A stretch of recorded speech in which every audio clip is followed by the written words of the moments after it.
to install FileZilla in Kali Linux. Start a terminal.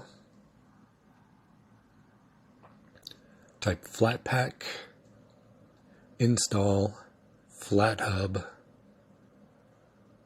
org.filezilla project.filezilla with a capital F. Y for yes.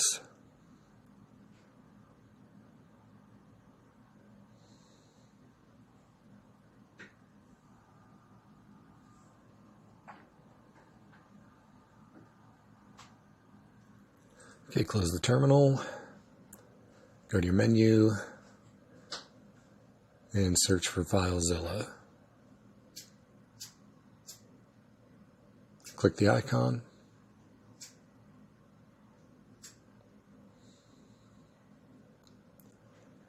And that's all there is to it. Thanks for watching.